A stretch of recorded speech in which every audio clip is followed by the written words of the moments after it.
Into the Medieval Frost, A Tale of Winter Survival. Thomas awoke with a start, his breath forming ghostly clouds in the frigid air of his small hut. Something had stirred him, perhaps the hungry howl of wolves in the distance, or maybe just the familiar ache of cold that had settled deep in his bones. Whatever it was, sleep would not return easily on this night, the coldest of the winter of 1312. Another night to survive, he thought, pulling his rough-spun woolen cloak tighter around his shoulders. Just one more night. The dance with darkness. When darkness fell across medieval Europe, it brought with it a battle that few modern minds can truly comprehend. For peasants like Thomas, winter nights weren't merely uncomfortable, they were deadly adversaries that claimed lives with silent efficiency. Thomas glanced at his children huddled together on their straw pallet. What would become of them if this winter took him too, as it had taken his wife 2 seasons past? The thought sent a chill through him colder than the freezing air. The knights in their stone keeps know nothing of true warfare, Thomas's father had once told him. No battle is fiercer than the one fought each winter night inside these walls. Inside these walls, if you could call them that. Thomas ran his calloused hand across the wattle and daub construction, feeling the places where mud, straw, and dung mixture had begun to crumble. His fingers found a crack where the bitter wind whistled through, mocking his efforts at repair. What secrets did the wealthy hide? Thomas often wondered. Did they truly sleep soundly through winter nights, or did they too lie awake, listening to death's whispers in the wind? The forgotten ingenuity. Few historical accounts detail the remarkable creativity that kept peasants alive through Europe's harshest winters. Chronicles spoke of knights' exploits and clergy's prayers, but who recorded the humble innovations that saved more lives than any sword or song? Thomas knew tricks that no lord had ever learned. He'd stuffed moss into every crack he could find and lined the walls with sheep's wool collected painstakingly through autumn.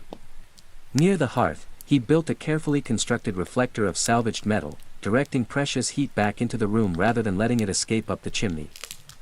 But his most treasured possession lay hidden beneath the floorboards, a smooth stone the size of a loaf of bread that he would heat in the coals each evening before burying it in the children's bedding. This simple tool, passed down from his grandmother, had saved his youngest daughter's toes from frostbite just last winter. What other ancestral wisdom has been lost to time? The question haunted Thomas as he stared into the dying embers. How many secrets died with those who couldn't survive? The warmth of bodies. A sound from the corner drew Thomas's attention, the family goat shifting in its sleep. Having livestock inside wasn't a luxury but a necessity. The animal's body heat could raise the temperature just enough to keep death at bay, though the smell was a steep price to pay. Better to smell like a goat than to freeze like a lord, went the peasant saying. Thomas's children slept in a pile, the youngest in the middle, the oldest at the edges, their own bodies forming a living fortress against the cold. They had learned young that privacy was a luxury that winter nights did not permit. Survival demanded closeness. In the darkness, Thomas could just make out the outline of his daughter Agnes's face.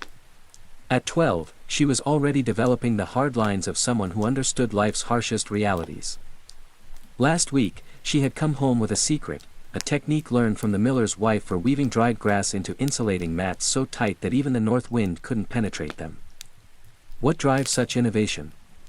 Thomas wondered. And why do those who have the least often discover the most? The unseen enemy.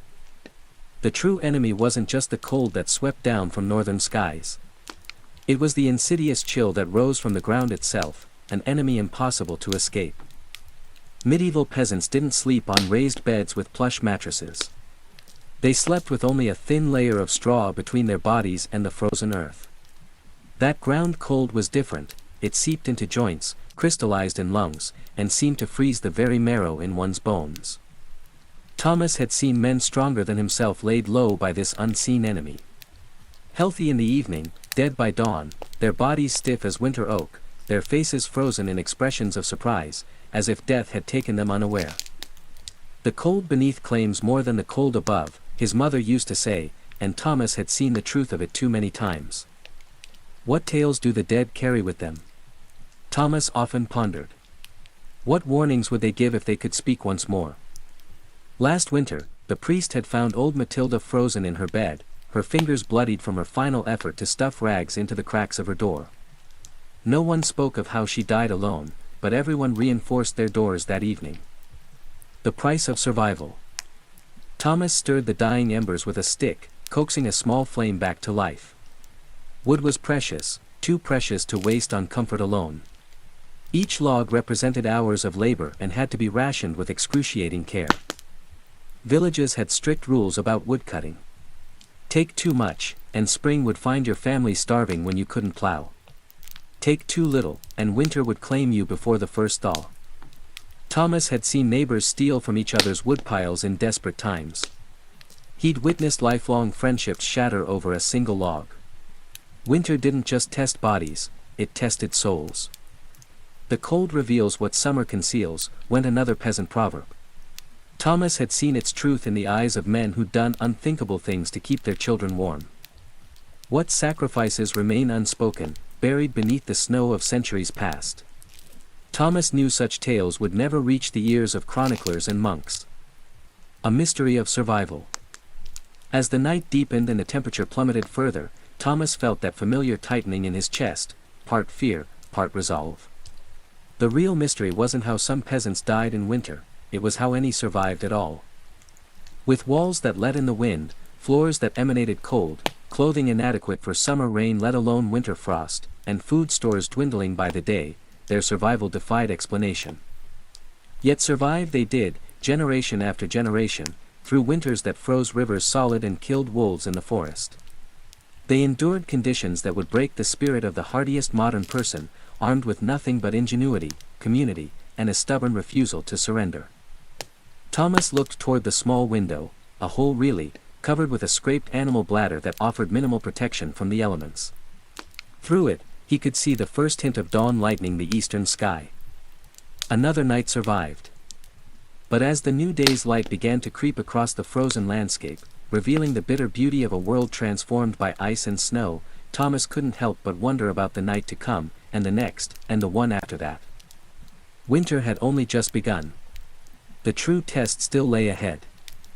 And in villages across medieval Europe, thousands of others just like Thomas were asking themselves the same haunting question: how much longer can we endure?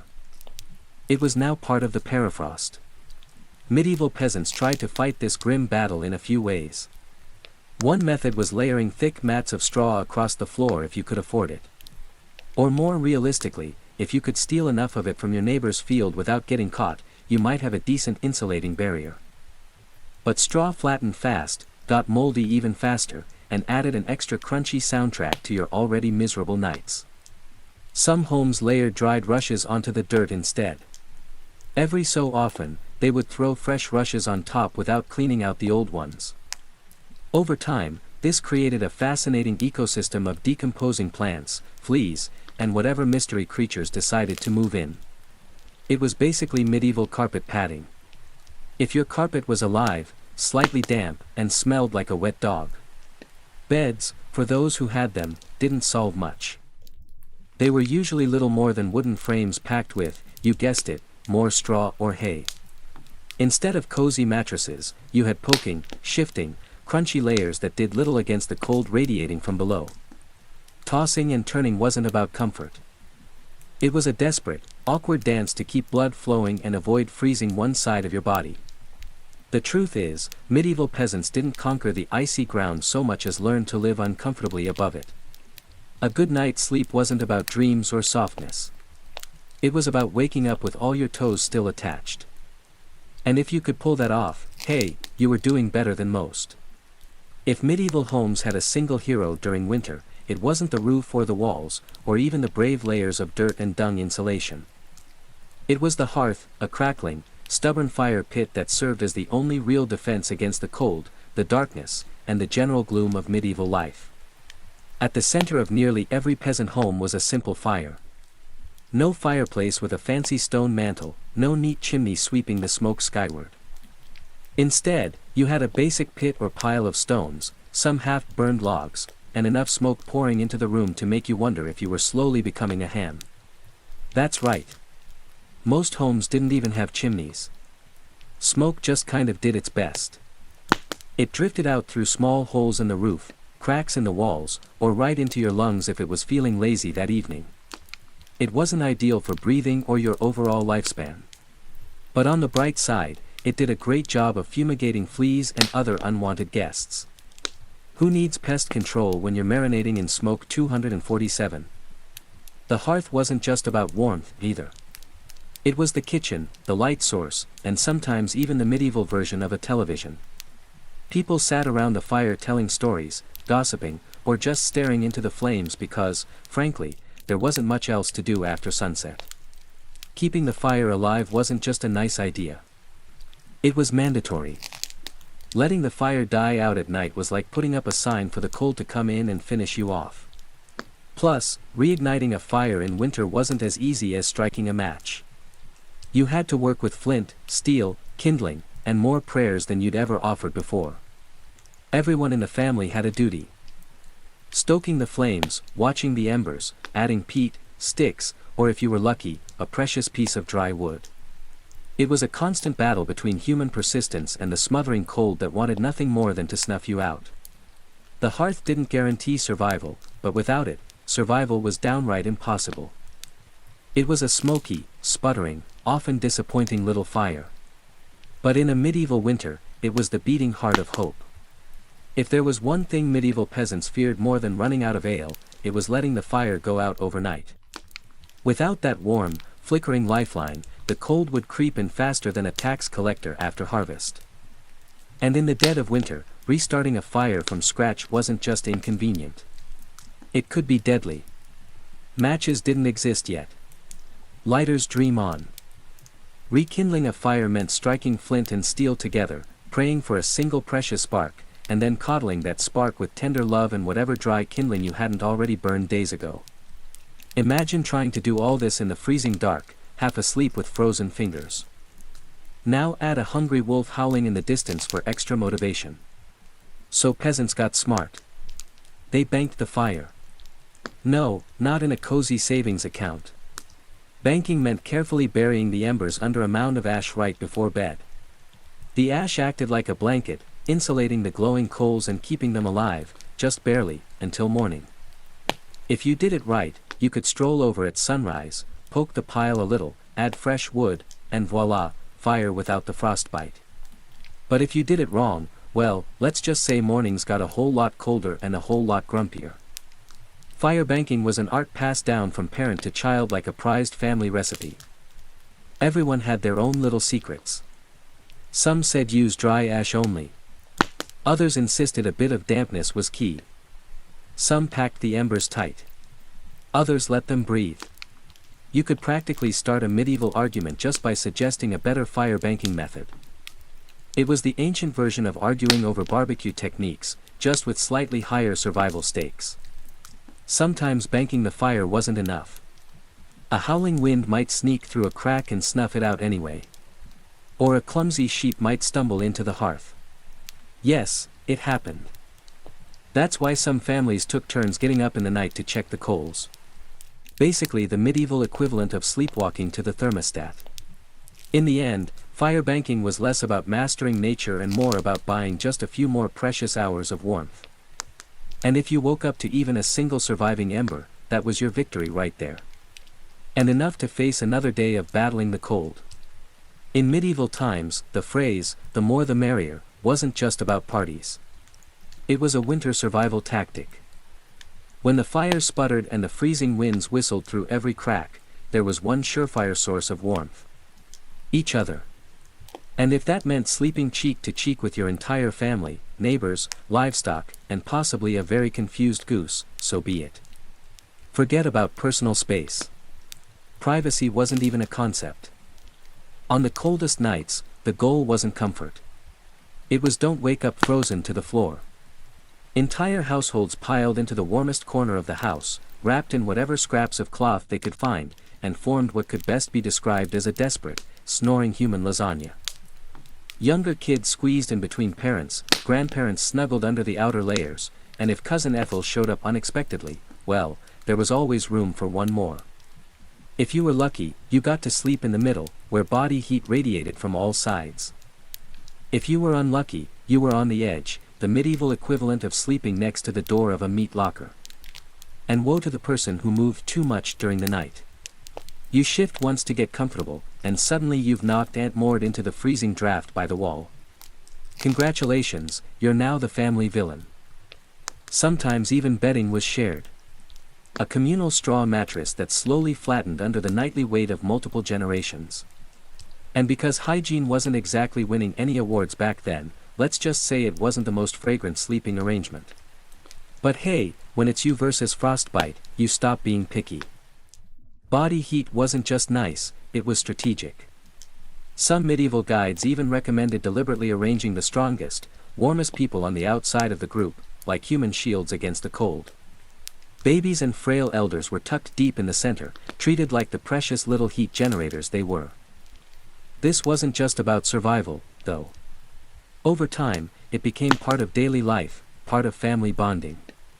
Long winter nights huddled together led to storytelling, singing, and undoubtedly some very interesting conversations muffled under a shared wool blanket.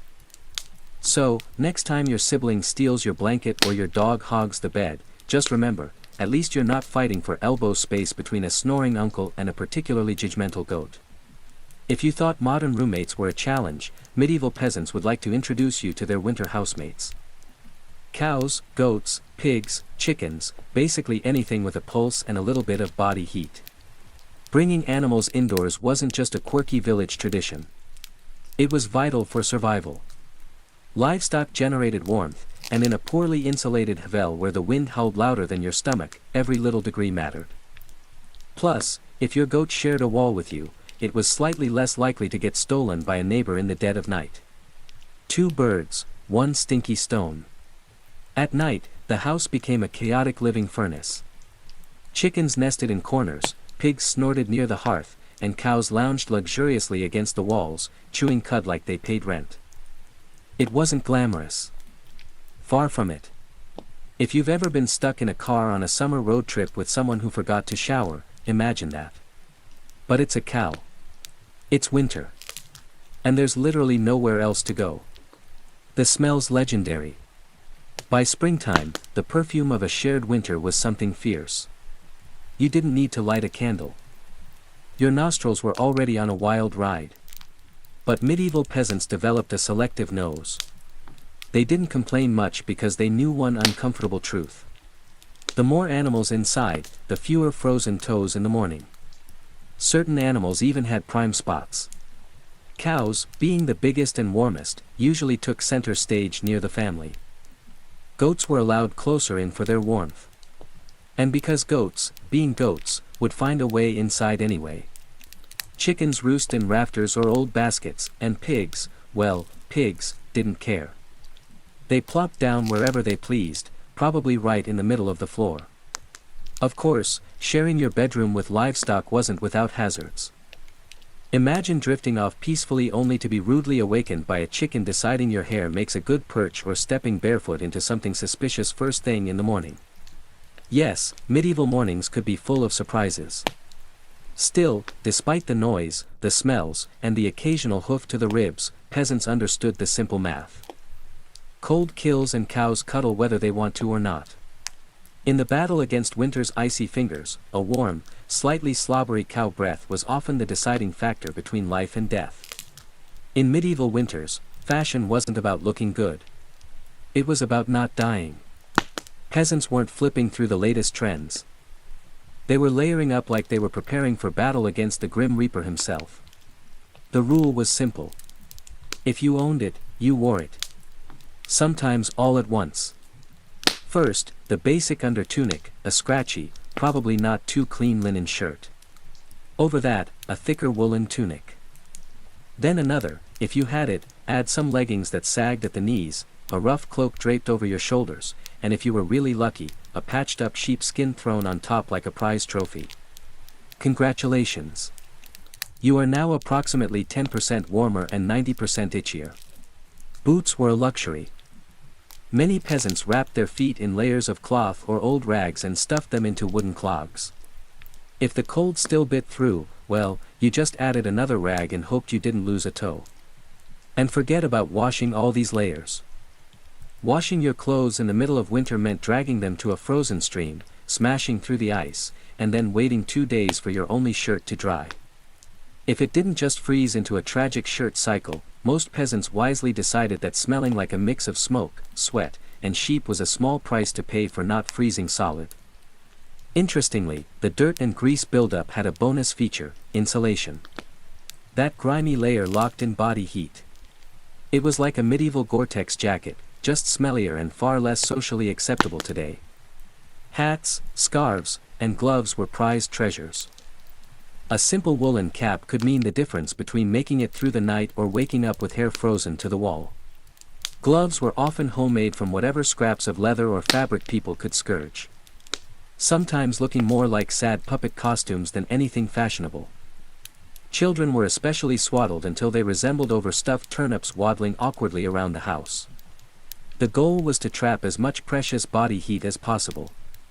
Style, elegance, never heard of them. Warmth was the real medieval flex. So the next time you complain about layering up for a chilly day, just remember medieval peasants walked around wearing half their wardrobe at once, looking like lumpy laundry bags and counting themselves lucky for it. In the medieval peasant playbook, dirt wasn't just something you scrubbed off. It was practically a survival tool. As it turns out, getting grimy wasn't a sign you'd given up on life. It was tactical, strategic, dare we say genius. See, winter posed a very specific problem. Heat loss. Clean clothes, especially freshly laundered linen, were surprisingly terrible at keeping you warm. They were breathable, sure, but when the air temperature hovered somewhere between hypothermia and instant regret, breathable wasn't exactly a selling point. That's where dirt came in. As peasants trudged through day after day without washing their clothing, layers of grime, natural body oils and good old-fashioned mud began to build up on their tunics, cloaks, and leggings. Over time, this natural armor clogged the tiny gaps in the fabric, making clothes more wind-resistant. It was like medieval weatherproofing, just smellier. Sure, you smelled like a goat who lost a bet, but guess what?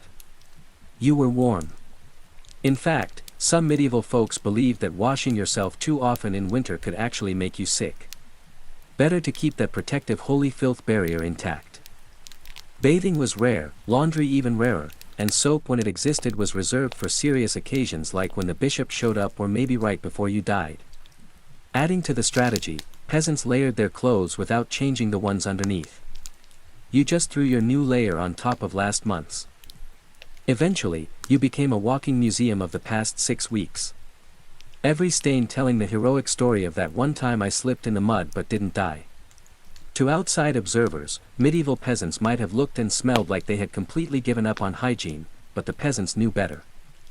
That grimy, crusty tunic was a thermal shield against death by frostbite. It wasn't glamorous, but neither was freezing to death because you wanted to smell like flowers. Besides, in a world where literally everyone stank to high heaven, you weren't offending anyone. Nose blindness was practically a way of life. So yes, in medieval winters, filth wasn't failure. It was fashion. It was function. And if you had a thick, greasy outer layer by February, you, my friend, were winning at life.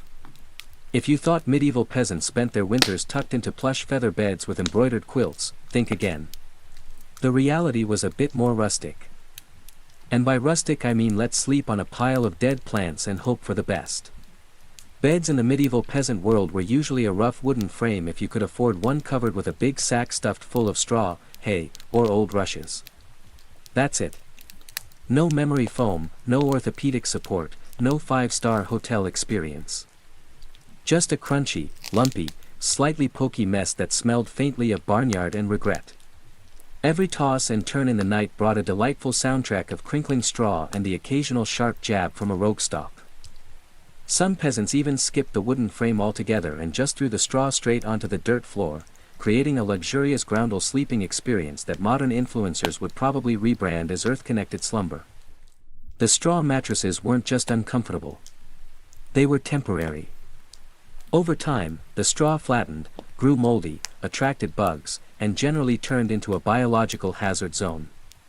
Changing the straw was a big event, usually done a few times a year if you were diligent, or whenever your bed started actively moving without your permission. Rushes were a popular alternative. These long grasses were spread thick on the floor, sometimes mixed with herbs like lavender or rosemary to mask the overwhelming odor livestock aroma of daily life. Fresh rushes smelled lovely for about a day. After that, they became part of the muddy, trampled landscape inside the house, blending seamlessly with dirt, food scraps, and whatever else wandered in. And let's not forget the bedfellows.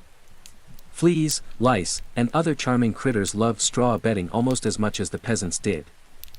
If you woke up scratching more than you slept, congratulations. You were living the authentic medieval experience. Despite the hardships, these humble beds were lifesavers.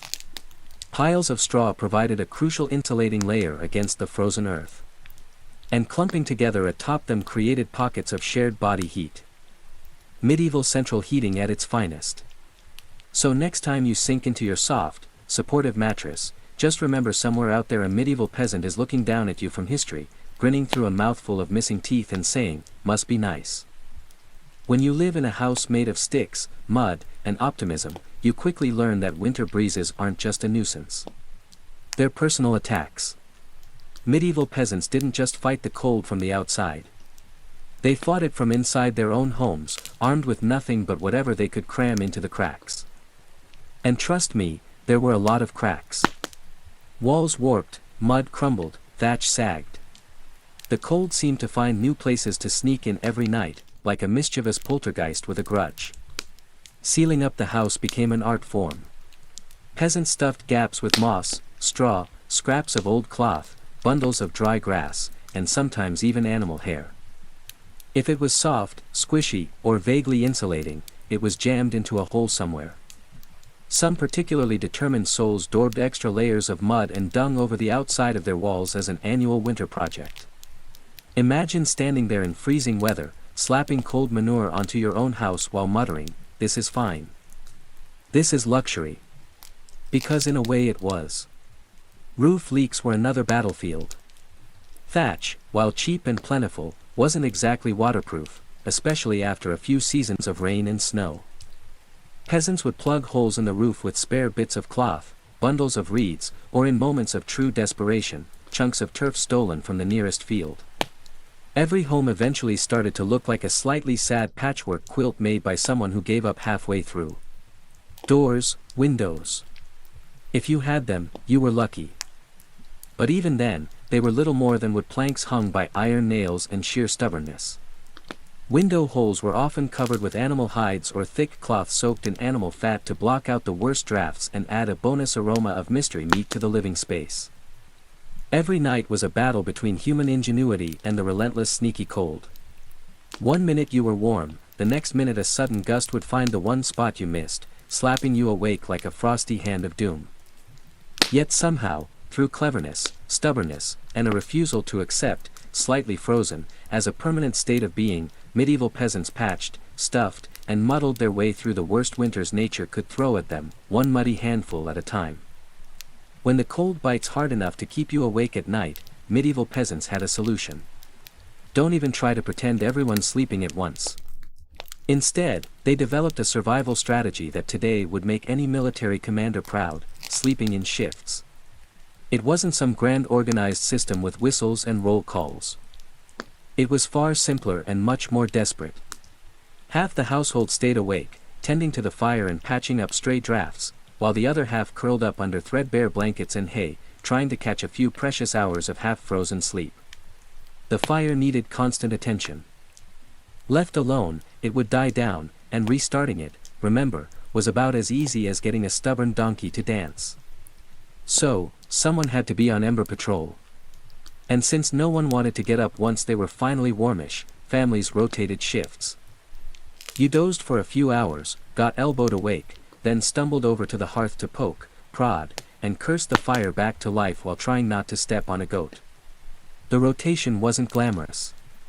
There were no night vision goggles, no late-night snacks, and certainly no 5 more minutes snooze buttons. Just stiff joints, heavy eyelids, and a growing resentment toward whoever snored loudest during your shift. Children old enough to hold a stick were pressed into service, learning early that in winter everyone pulled their weight or froze trying. Grandparents sometimes stayed by the fire longer, both because of their experience and frankly because arthritis made lying down and getting up again a monumental event. And when it was your turn to sleep, good luck with people moving about, animals rustling, wind battering the walls, and the occasional sharp nudge from a sibling who accidentally rolled over too hard. Getting quality rest was a miracle. Yet, despite the exhaustion, the system worked. Sleeping in shifts meant that there was always a set of eyes and cold, begrudging hands ready to keep the hearth alive. The embers survived and by extension so did the family. So next time you grumble about waking up to adjust the thermostat or let the cat out, spare a thought for the medieval peasant squinting into a smoking fire at 3 a.m. wondering if toes were really that important. After all, you know it's cold when you have to think about how you breathe just to stay alive. Medieval peasants didn't just battle the freezing air with cloaks, fires, and creative sleeping arrangements. They even adjusted the way they inhaled and exhaled to survive the night. The problem was simple. Deep open-mouthed breathing pulled icy air straight into your lungs. In a world where pneumonia could kill you faster than you could say Hail Mary, that was a risk nobody wanted to take. So, peasants learned the art of what you might call survival breathing. Instead of sucking in huge gulps of air like they'd just run a marathon, they kept their breathing shallow, slow, and most importantly, through the nose. The idea was to gently warm the incoming air a bit before it hit their lungs. It wasn't perfect, but it was better than coughing yourself into the grave by February. If you accidentally took a big mouthful of cold air, congratulations. You just bought yourself a ticket to a week of hacking up bits of what felt like your soul with no doctors in sight and grandma treating you with hot onion tea and firm prayers. Some people even tucked parts of their cloaks, shawls, or rags up over their faces while they slept, creating a makeshift breath-warmer barrier. Of course, this also meant you ended up with a damp, slightly soggy fabric patch clinging to your mouth by morning. But hey, it beat freezing from the inside out. Children were taught these tricks early on. Parents would scold little ones for panting like dogs indoors during the cold months. And honestly, between strict breathing lessons, itchy wool layers, and sleeping next to an aggressively gassy goat, medieval childhood winters were character building on a whole different level. At night, tucked into straw bedding under piles of cloaks and next to a gently steaming cow, breathing became an art form. Slow, steady, nose only, and as minimal as humanly possible, like some grim medieval version of a yoga retreat, only with more frostbite and fewer inspirational quotes. In the grand survival playbook, it wasn't the flashiest strategy, but it worked. One shallow breath at a time, peasants endured another night in the long, relentless war against winter. In the endless battle against medieval winter, peasants discovered an unlikely secret weapon, a full stomach.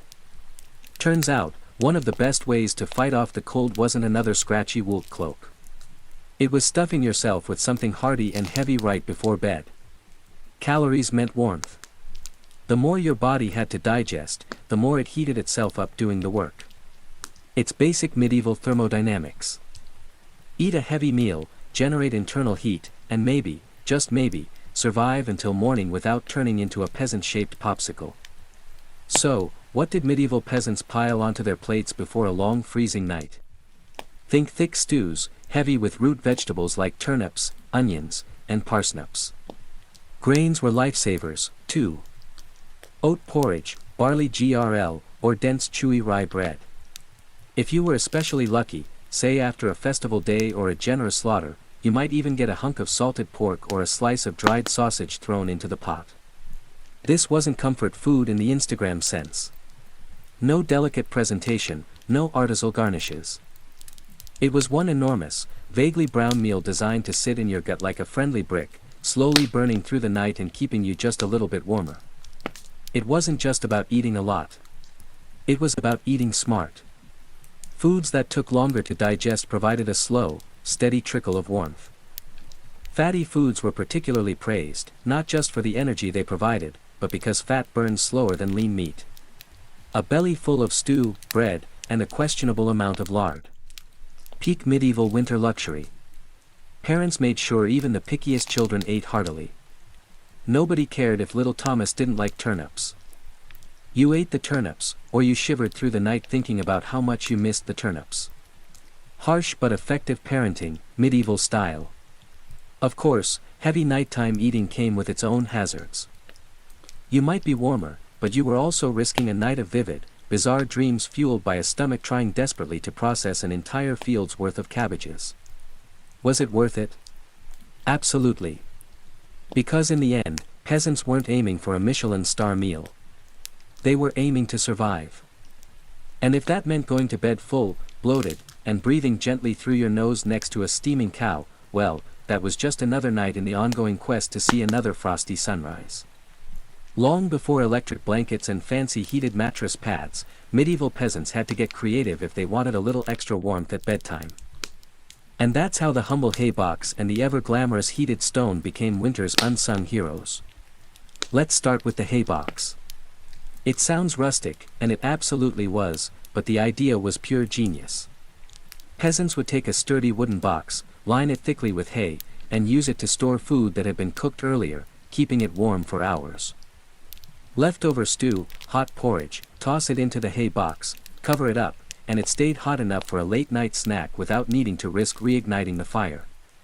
Medieval slow cookers, basically. But peasants didn't just stop at food. They realized if hay could trap the heat from a stew pot, it could also trap the heat from something even better. Rocks. Enter the era of the heated stone. Before heading to bed, someone, probably whichever unlucky child lost the family argument, would grab a flat stone and chuck it into the heart of the hearth fire. After roasting it until it was nearly too hot to touch, a fine line between helpful and third-degree burn, they'd fish it out using a stick or some old tongs. The stone, still radiating blissful warmth, would be carefully wrapped in rags, tucked into an old piece of cloth, or jammed into a clay pot, then slipped under the hay in the mattress or down at the foot of the bed. A medieval heating pad ready to do battle against the frozen earth. Of course, there were risks. If you didn't wrap the stone properly, congratulations. You now had a small localized house fire. And if you dropped it on your foot, well, let's just say winter injuries weren't always caused by slipping on ice. But when everything went right, that stone provided precious, comforting warmth that could last for hours. It wasn't luxurious, but when you lived in a half-frozen hut, luxury was defined as not waking up with icicles dangling from your nose. In the grand arsenal of medieval winter survival, a hot rock tucked into some hay might not sound glamorous, but for peasants clinging to whatever heat they could find, it was a tiny miracle. In a medieval peasant's home, the hearth wasn't just where you cooked dinner. It was practically a family member. A temperamental, smoky, sometimes uncooperative family member, sure, but still absolutely essential to survival, especially when it came time to sleep. The closer you were to the fire, the better your odds of waking up unfrozen. That meant sleeping arrangements were less about personal preference and more about strategic positioning. Infants, the elderly, and anyone sick or frail got first dibs on prime real estate. Parents, older kids, and sturdier adults fanned out from there like human insulation layers. Being assigned a spot close to the fire wasn't just kindness. It was basic survival math. Babies were fragile heat generators, and elders were precious repositories of family knowledge, and let's be honest, the best gossip. Protecting them with prime warmth was non-negotiable. But it wasn't all cozy toasting by the flames. Too close and you risked waking up with your hair singed or your cloak smoldering suspiciously. Too far, and you were basically camping in an icebox. It was a delicate dance. Stay near enough to bask in the fire's glow, but not so near that you had to explain to your neighbor why you now looked like a half-cooked roast. The fire also didn't spread warmth evenly. It mostly roasted the people directly in front of it, while everyone else fought over the narrow cone of heat like cold lizards jostling for a sunbeam. If you were lucky enough to fall asleep facing the fire, you might have one blissfully warm side, and one side frozen so solid you could probably knock on it. Pets and livestock, of course, muscled in too. A dog might wedge itself between you and the fire, tail wagging dangerously close to open flame. Chickens sometimes perched perilously on hearthstones, clucking softly into the night like tiny feathery guardians of warmth.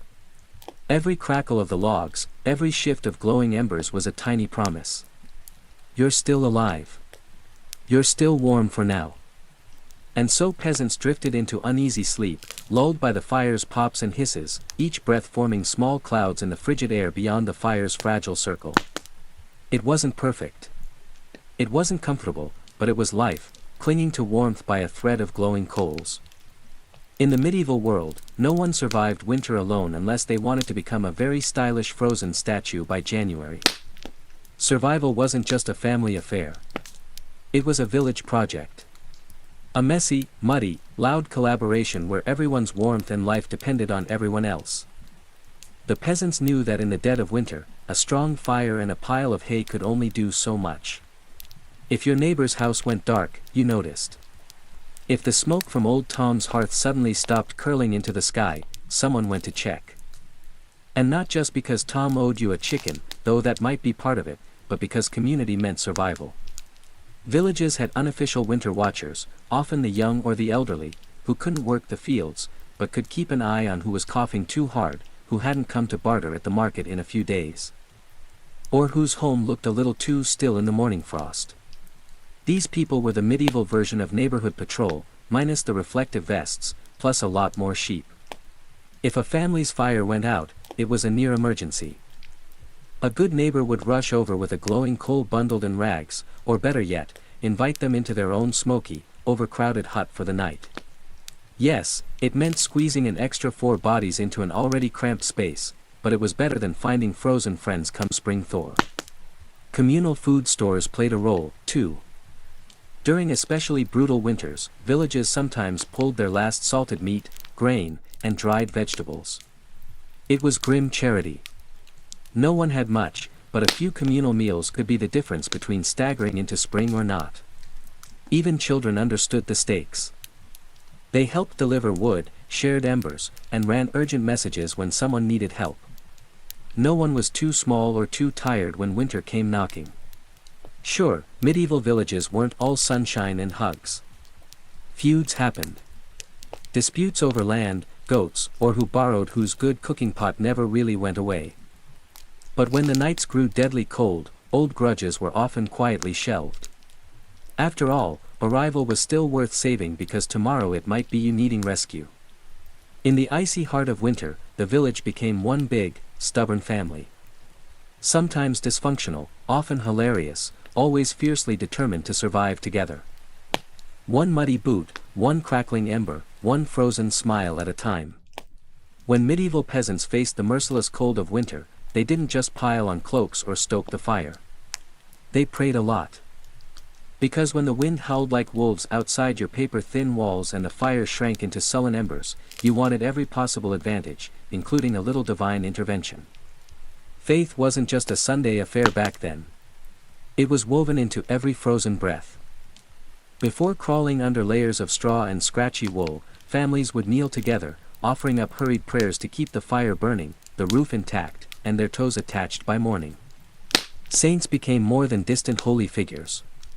They were winter's frontline defense. Same, for instance, was called upon to protect against throat ailments. Not a minor concern when one mouthful of icy air could land you coughing up your soul. Saint Nicholas wasn't just the jolly gift-giver of later legend.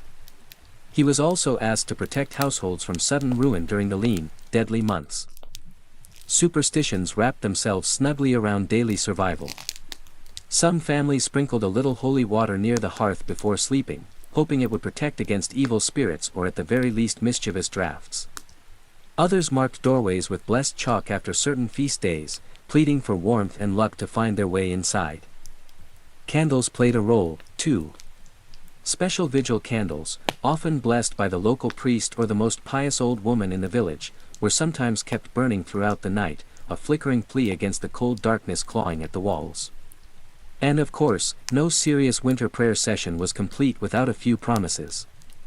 Dear Lord, if you just get us through this night, I swear I'll be kinder to my neighbor, even the one who keeps stealing our turnips. Faith wasn't some abstract comfort.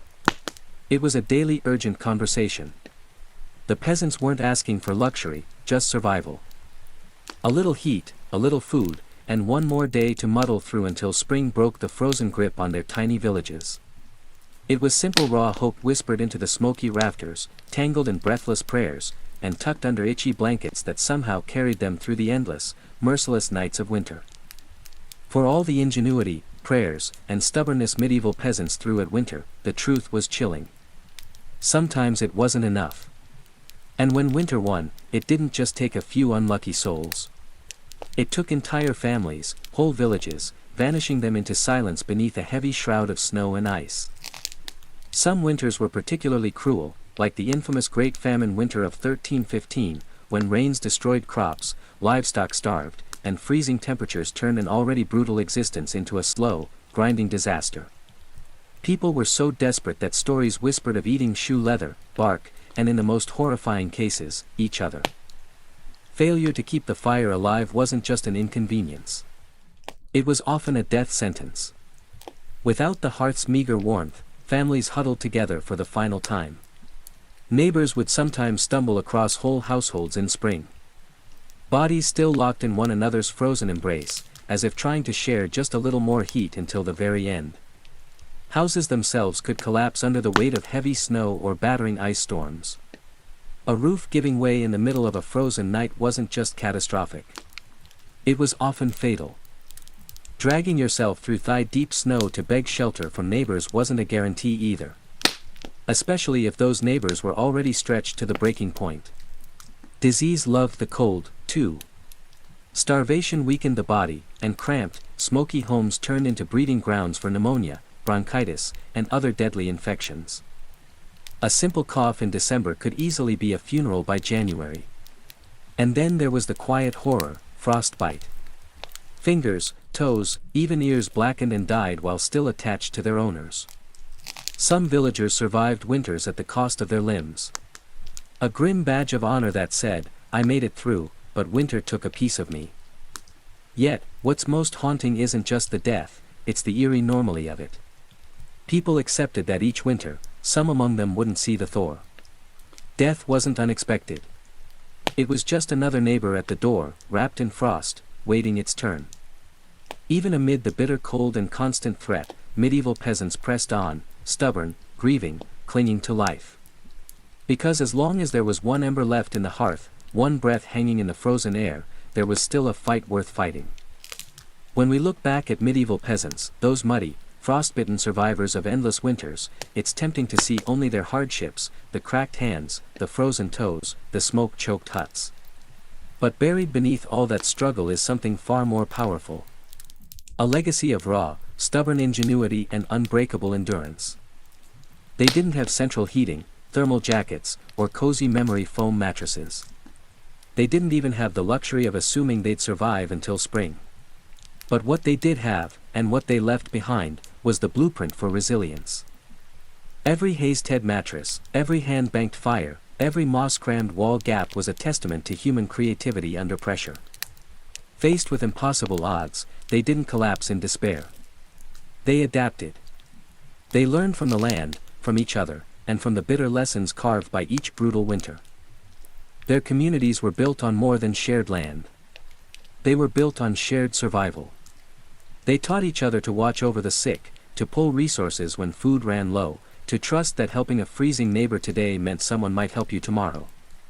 They lived by the understanding that no one beats winter alone. Their faith, too, was a kind of endurance. They were prayers into their daily lives, not just out of fear, but out of hope. Fragile, stubborn hope that tomorrow might be a little warmer, a little brighter. Hope that after 100 dark nights, spring would come again and life would find a way to push through the frozen ground. And somehow it did. Because of their sacrifices, because of their unglamorous victories, surviving one more night, one more storm, future generations thrived. Bit by frozen bit, they pushed humanity forward, enduring winters their ancestors could barely survive until warmth and comfort became common expectations instead of distant dreams. Their blood, sweat, and ingenuity are stitched invisibly into the lives we live now. Every cozy blanket, every warm house, every lazy winter evening spent sipping tea under soft lights. All of it is the end result of countless medieval peasants refusing to give in to the cold. So the next time the wind howls outside your double-pannied window, maybe spare a thought for them. The nameless, fearless ones who turned shivering survival into a living legacy. One ember, one breath, one stubborn heartbeat at a time. And Berlin didn't come into the world with a crown on her head or armies at her feet. Born around 1501, likely at Blickling Hall or He Castle, she was the daughter of Thomas Berlin, an ambitious diplomat, and Elizabeth Howard, a noble woman with powerful family ties. In the grand scheme of Tudor society, Anne's birth barely stirred a ripple.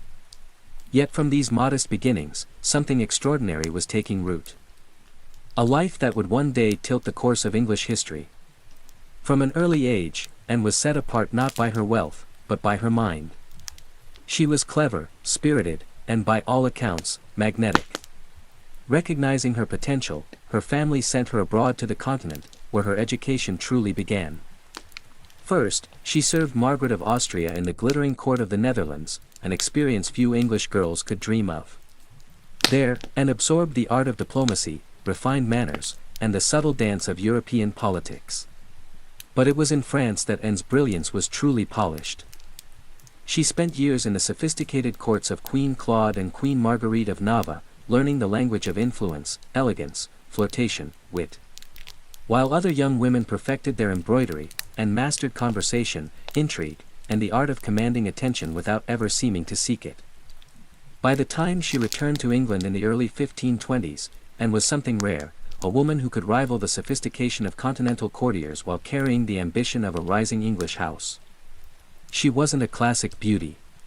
Even her admirers admitted as much, but she was arresting. Dark eyes that sparked with intelligence, a quick musical voice, a way of moving that suggested purpose just barely concealed beneath layers of courtly grace. And didn't just enter rooms, she changed their gravity. At a time when a woman's fate was often sealed by birth and marriage, and refused to drift quietly into obscurity. She had seen the power that charm and intellect could wield in foreign courts, and she intended to use that knowledge at home. And Berlin was still a young woman then, clever, ambitious, untested, but history was already beginning to stir around her. The girl who returned to England was no longer just Thomas Berlin's daughter. She was a player in a larger game, one that would soon engulf the crown itself. When Anne Boleyn returned to the English court, she was unlike anyone the nobility had ever seen. In a world full of pale-faced, modest English roses, Anne was a thunderstorm, electric, unpredictable, impossible to ignore. Her dark hair, bold eyes, and quick, sharp wit set her apart from the gentle, obedient ladies who filled the court of King Henry VIII. At first, she played the role expected of her, a maid of honor to Queen Catherine of Aragon. But even in the Queen's shadow, Anne's presence flickered like a candle too bright to snuff out. She danced gracefully, spoke French with the ease of a native, and laughed with a confidence few women dared display. Men noticed. Women gossiped. The court buzzed quietly about the striking Berlin girl. It wasn't long before she caught the most dangerous attention of all, the king himself. Henry VIII was no stranger to flirtation. His court was a playground of whispered promises and secret liaison. But Anne was different. She didn't swoon at his compliments or fall eagerly into his arms like so many others had. She teased. She challenged. She refused. Henry, a man used to instant adoration, was captivated. The more Anne held him at arm's length, the deeper he fell. Letters passed between them, filled with declarations of love, frustration, longing. Henry offered her the role of royal mistress, the most powerful unofficial position at court. And astonishingly said no. She would not be just another conquest, a forgotten mistress lost to time. If Henry wanted her, he would have to make her his wife. It was a gamble so audacious that it stunned the court. After all, the king was already married. His queen, Catherine, was beloved by the people and fiercely protected by her nephew, the Holy Roman Emperor. The church itself would have to be defied for Henry to claim Anne. But Anne didn't flinch. She had lived in the courts of Europe, where queens wielded soft power from behind lace fans and painted smiles. She knew ambition was a dangerous game, but it was a game she intended to win. Standing in the candle-lit halls of the English court, Anne Boleyn made her choice, not to be merely admired, but to change her destiny and England's forever. What began as an intense flirtation between King Henry VIII and Berlin soon spiraled into a national crisis. Henry wasn't merely besotted. He was obsessed. And in his obsession, he was willing to tear apart everything England had known for centuries. The king's desire to marry and hit a small snag. Namely, he was already married to Queen Catherine of Aragon. Catherine, dignified and resilient, refused to quietly step aside. She had been Henry's faithful wife for 2 decades, and in the eyes of God and the English people, she was the rightful queen. Divorce wasn't just scandalous, it was almost unthinkable. But Henry was determined. He convinced himself and tried to convince everyone else that his marriage to Catherine was cursed because she had once been married to his brother Arthur. Never mind that the Pope had granted special permission for their union years ago. Henry now insisted that his soul was damned unless he annulled the marriage. Anne, for her part, knew better than to appear too eager. She kept herself just out of reach, alternately encouraging Henry's hopes and maintaining her distance. Every glance, every word was measured. She wasn't merely aiming for marriage. She was positioning herself to become Queen of England. The court erupted into whispers and factions. Some noble families eagerly courted Anne's favor, seeing the winds of power shifting. Others clung fiercely to Queen Catherine, horrified at the idea of and replacing her. Diplomats wrote desperate letters back to Rome. Foreign monarchs threatened retaliation. Henry's own advisors shifted uneasily, sensing the ground trembling beneath their feet. As months turned into years, Henry's frustration grew. He bombarded the Pope with petitions, maneuvered his lawyers into finding loopholes, and slowly began to realize that the Church would not bend easily. Catherine had powerful allies, including her nephew, Emperor Charles V, the most powerful man in Europe. Still, Henry pressed on, defying advice, tradition, and increasingly the law itself. His courtship with Anne had become something far greater than personal desire. It was now a challenge to the very structure of England's political and religious life. Anne wasn't just capturing a king's heart. She was dragging an entire kingdom into uncharted waters. A dangerous game had begun, and there could be no turning back. After nearly 7 agonizing years of maneuvering, scandal, and diplomatic chaos, Anne Boleyn's gamble paid off. In January 1533, she secretly married Henry VIII. A bold move given that he was still technically married to Catherine of Aragon in the eyes of the Pope and much of Europe. By June, Anne was crowned Queen of England in a lavish ceremony at Westminster Abbey. It should have been the crowning moment of her life, but the atmosphere was far from universally joyful. The people of London watched with weary eyes. Some cheered, others muttered prayers for Queen Catherine. Many wondered if this new queen, with her French manners and daring spirit, was a blessing or a curse. Anne entered her queenship not as a beloved figure, but as a storm. Unlike Catherine, who embodied traditional English values of humility and piety, Anne was dazzling, provocative, and politically savvy. She wore bold colors, commanded the court with sharp intelligence, and made powerful enemies with breathtaking speed. Her position, while seemingly secure, was also terrifyingly precarious.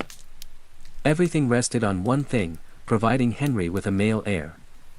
Anne knew this as keenly as anyone. She was not merely Henry's lover anymore.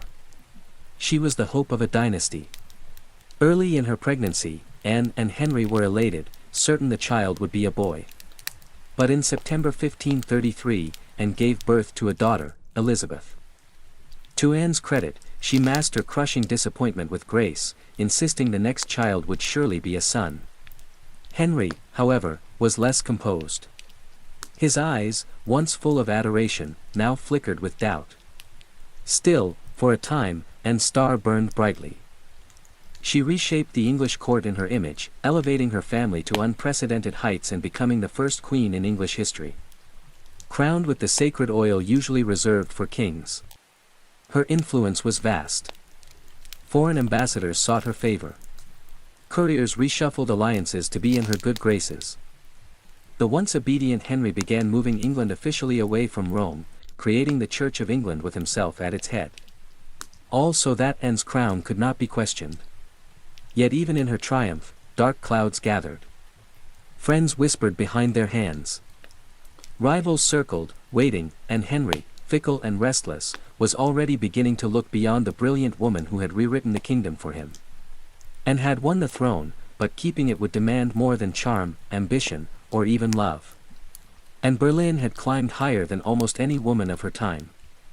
But the higher you rise, the harder the fall. Almost from the moment she placed the crown on her head, the cracks in her world began to show. At the heart of Anne's struggles was the pressure to produce a male heir. Her first child, Elizabeth, though bright and healthy, was not the son Henry V had hung his dynastic hopes upon, and the clock was ticking. Anne suffered multiple pregnancies in quick succession, but heartbreak followed. Miscarriages that left her physically weakened and emotionally battered. Each lost child chipped away at the foundation she had built. Henry, once passionately devoted, began to pull away. His disappointment carving rifts between them. Anne, never one to suffer in silence, argued, demanded, fought to keep her place. But Henry, a man who prized obedience as much as beauty, grew tired of her sharpness, her defiance, the very fire that had once drawn him in. Outside the royal chambers, enemies were gathering like wolves. Many nobles who had tolerated Anne's rise with gritted teeth, now openly schemed for her downfall. Catherine of Aragon's supporters never forgave Anne for what they saw as theft and sacrilege. Even commoners whispered against her, calling her the great, blaming her for the schism with Rome and the heavy-handed changes that followed. And then came Jane Seymour. Quiet, demure, everything and was not, Jane captured Henry's wandering attention just as Anne's influence began to knee. Where Anne had dazzled him with brilliance and challenge, Jane offered soothing compliance. It was a dangerous shift, and Anne, perceptive as ever, saw it happening. She tried to reclaim her position, lavishing attention on Henry, promising more sons, begging for patience. But the king, ever fickle, had already begun imagining life without the woman for whom he had once torn a kingdom apart. Anne's political enemies, including Thomas Cromwell, once her ally, sensed the changing tide. They began laying the groundwork for a campaign of destruction. Quietly gathering accusations, rumors, and witnesses. The woman who had played the dangerous game of ambition so masterfully was now losing ground.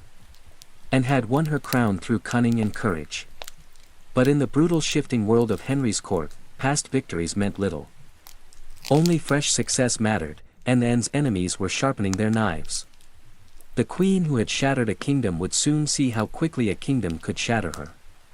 And Berlin's enemies didn't attack her with armies or swords. They came with whispers, secrets, and carefully sharpened lies. In the back rooms of court, betrayal was brewing. Silent, patient, deadly. Thomas Cromwell, once Anne's greatest ally in the English Reformation, had turned against her. Their alliance had been built on mutual ambition, but now their interests clashed. Anne wanted reforms to help the poor and limit the power of greedy nobles. Cromwell wanted stability, favor with Henry, and no interference. Anne's boldness had made her dangerous. And in Henry's fickle heart, love had curdled into irritation, suspicion, and cold detachment. Anne had few true friends left.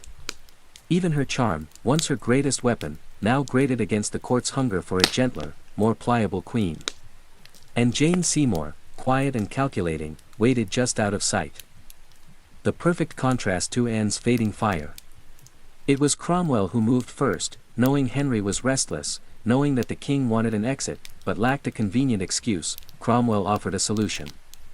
What if Anne could be removed, not by divorce, which would humiliate Henry, but by disgrace? The accusations were wild, monstrous, even adultery, incest, conspiracy against the king. Anne, the proud, brilliant queen, painted as a betrayer, a temptress, a threat to the very crown she once redefined. Cromwell carefully gathered evidence, coaxing confessions under torture, twisting courtly flirtations into damning testimony. Several men, including Anne's own brother, George Berlin, were arrested. The charges made little sense. They were riddled with contradictions and impossibilities. But in Henry's court, truth was whatever the king needed it to be. Anne, sensing the tightening noose, fought desperately. She appealed to Henry's memory, to the love they had once shared, but it was no use. The man who had once torn England apart for her now refused to meet her eyes. in May 1536, and was arrested and taken to the Tower of London. As the great gate slammed shut behind her, she knew the truth. She was no longer a queen. She was a prisoner, a pawn trapped in the brutal game she had once played so masterfully. Betrayal had sealed her fate. And now alone in the tower, and Berlin waited for the final move. And Berlin stood in the great hall of the Tower of London, facing a tribunal of nobles, many of whom owed their very titles and fortunes to her rise. Now they sat in judgment, cold and watchful, prepared to erase the woman who had once changed the destiny of England. The charges against her were shocking. Adultery with multiple men, including her own brother, George Berlin, high treason, conspiracy against the king. In another world, such accusations against a queen would have been unthinkable. But here, now they were simply theater, a grim performance designed to give Henry VII exactly what he wanted. Anne's downfall wrapped in a thin veil of legality. And defended herself with the same fire that had once won Henry's heart. She denied every accusation with intelligence, precision, and an unwavering composure that astonished even her enemies. She reminded them that she had been crowned with sacred oil, chosen by God, and anointed as Queen of England. She reminded them of her loyalty, her sacrifices, her love. But it was all for nothing. The verdict had been decided long before Anne set foot in the courtroom. The trial was a spectacle for the court and for the people, a public unmaking of a once unbreakable woman. Witness after witness, many coerced or bribed, spoke damning words. Dates and places contradicted each other. Evidence was flimsy when it existed at all. But the truth was irrelevant now. Anne was found guilty. Her brother George and the other men accused with her were sentenced to death as well. And would be executed by beheading, a merciful sentence compared to the usual traitor's death of hanging, drawing, and quartering. When the verdict was read and did not break, she stood tall, her face pale, but her spirit fiercely intact. In those final moments before being led back to her cell, she spoke clearly, declaring that she was prepared to die and prayed that God would have mercy on her soul. As the heavy doors of the hall closed behind her, the court exhaled in relief. The storm had been brilliant, dangerous, unforgettable, was nearly over. But even then they did not understand. They were not erasing in Berlin. They were immortalizing her in betrayal, in tragedy, and in legend. After her trial, Anne Boleyn was returned to the Tower of London, not as the triumphant queen who had once commanded England, but as a condemned prisoner awaiting death. Yet even facing the end, Anne refused to crumble. In the cold, echoing halls of the tower, Anne prepared herself. She spent hours in prayer, kneeling on the hard stone floors, her hands clasped tightly, her voice steady. She confessed to no crimes because she believed she had committed none. She was not afraid to die, she said, but she prayed that her death would bring peace to the kingdom and perhaps mercy to her little daughter, Elizabeth. Her ladies-in-waiting, those few who had stayed loyal, wept in private. And comforted them instead of the other way around. She joked bitterly at times that she would be remembered as a queen who had lost her head. In her dark humor was the stubborn spark that had made her unforgettable. Henry VIII, meanwhile, showed no sign of mercy. He had already turned his attention to Jane Seymour. Even before Anne's execution date was finalized, Henry was arranging his next marriage. For Anne, this final betrayal from the man who had once torn down a kingdom for her must have been the deepest cut. On May 18, 1536, Anne was told she would die the next morning. She slept little that night. Instead, she spent her final hours in prayer, asking God for forgiveness for all who had wronged her, and perhaps for herself, for the ambition and pride that had led her here. Henry, with a flicker of royal kindness, had arranged for a French swordsman to carry out the execution, faster, cleaner, less brutal than an axe. It was a small mercy bought perhaps more for the king's conscience than for Anne's comfort. At dawn, Anne dressed carefully for her final moment. A dark grey gown of damask trimmed with fur, a crimson kirt beneath, colors of dignity, of sacrifice. She pinned up her dark hair and tucked it beneath a simple cap, ready to face the blade with grace. As the tower's cold morning mist curled around the courtyard stones, Anne Boleyn, queen, mother, survivor, fighter, stepped forward. There would be no tears, no pleas, only a final act of courage in the face of history's judgment. Her end was near, but her story was just beginning. On the morning of May 19, 1536, Anne Boleyn ascended the scaffold built within the Tower of London's walls. A small crowd gathered, courtiers, guards, a few witnesses, all wrapped in silence, as if even the stone walls held their breath. Anne stood tall, her grey gown fluttering slightly in the cold morning breeze. She looked thinner than she had at court, her face pale but calm. There were no hysterics, no broken sobs. If anything, she faced death with the same fierce dignity that had once shaken a kingdom to its knees. She spoke briefly, carefully choosing her final words. She did not accuse. She did not defend herself. She prayed for the king's health and prosperity, the very man who had abandoned her. In those final moments, Anne offered the world not a confession, but forgiveness. Her courage stunned even those who had come to see her fall. The French executioner, brought specially to ensure a swift death, stepped forward. Anne knelt upright, her hands folded in prayer, her eyes lifted toward the heavens. A small white cloth was tied around her eyes. She remained still. The sword flashed once, silent, swift, and Anne Boleyn, queen, mother, history maker, was no more. She was buried quickly in an unmarked grave within the Tower grounds, laid to rest in an arrow chest because no proper coffin had been prepared for her. A queen once crowned in gold now left to vanish without ceremony. Yet Anne's story didn't end in that cold grave. Her daughter Elizabeth, the child whose birth had once disappointed a king, would rise to become one of the greatest monarchs in English history. Elizabeth I, the Virgin Queen whose reign would see the flowering of English art, power, and global influence. A queen who inherited her mother's fierce spirit, sharp mind, and unyielding resilience. Anne Boleyn changed the course of England forever. Her ambition helped trigger the break with Rome and the birth of the Church of England. Her fall showed the world that even queens could be cast aside. Yet through her blood, through Elizabeth, Anne's legacy blazed brighter than any crown she had worn in life. In the end, Anne Boleyn won a kind of immortality. Not through her survival, but through her indelible impact on history. By the early 1770s, the American colonies simmered like a pot left too long over a roaring fire. The relationship with Britain, once seen as the proud mother country, had soured into resentment, suspicion, and growing fury. It hadn't started with tea.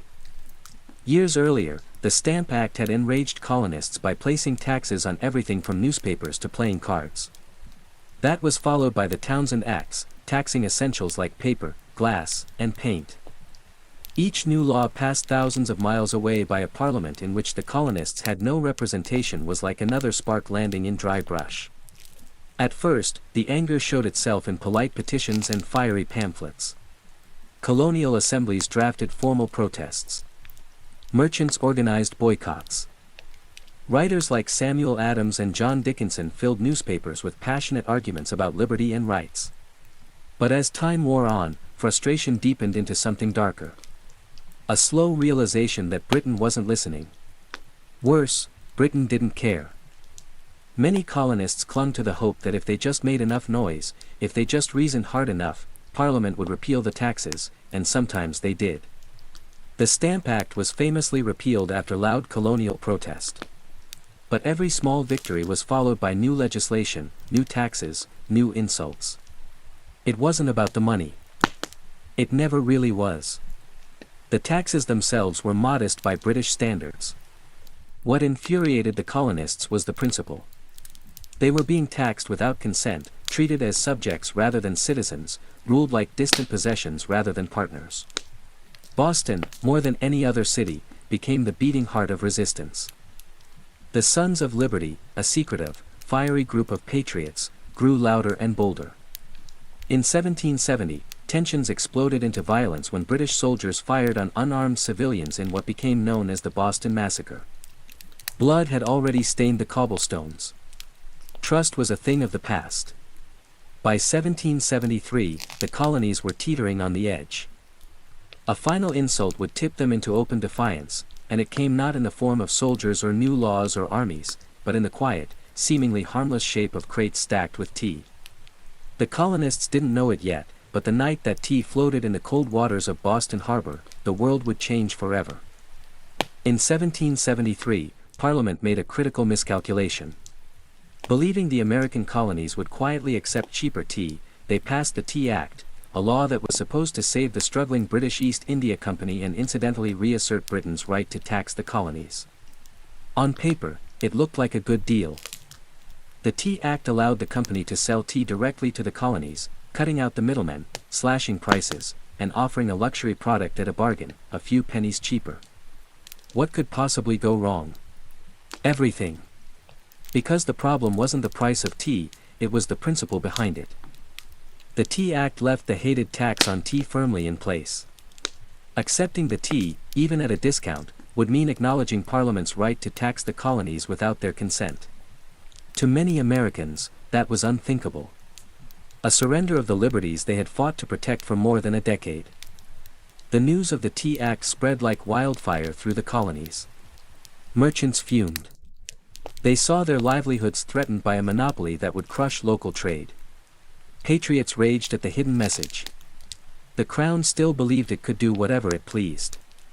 In Boston, the reaction was especially fierce.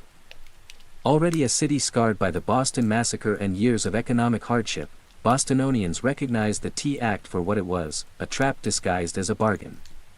Refusing the tea became a matter of honor, a litmus test for loyalty to the cause of liberty. Public meetings swelled. Newspaper columns burned with fiery rhetoric. Groups like the Sons of Liberty, led by Samuel Adams and others, organized boycotts, vowing that no East India Company tea would be unloaded, sold, or drunk on American soil.